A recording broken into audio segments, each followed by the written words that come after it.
دیکھیں کہ خدا نے اسرائیل کے ساتھ کیا کیا، کیونکہ وہ بہت زیادہ مغرور تھے۔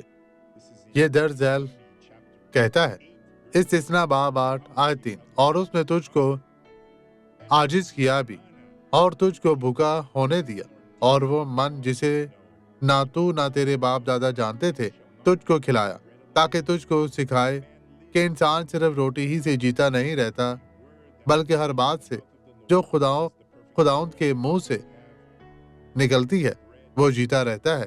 یہ بہترین کھانا ہے بھائیو، آپ کے پاس اس روٹی سے زیادہ ہے جو آپ کو فتح دلانے کے لیے آسمان سے آتی ہے، اس لیے اسے کھائیں اور استعمال کریں، کیونکہ آخرکار آپ کو یسوع کے نام پر فتح دی جائے گی۔ آئیں دعا کریں۔ باپ، تیرا بہت شکریہ جو تو نے ہماری خدمات میں کیا ہے، ہماری عبادات میں، تیری رحمت کے لیے خداوند تیرے شکر گزار ہیں، تیرے آ جانے کے لیے، اس سارے مسا کے لیے۔ اور میں ابھی ہر طرح کے بدی کو حکم دیتا ہوں کہ ان تمام لوگوں کی زندگیوں سے چلی جا یسوع کے نام میں، اور آپ کہیں خداوند تیرا شکر، تیری تعریف ہو، اور آمین۔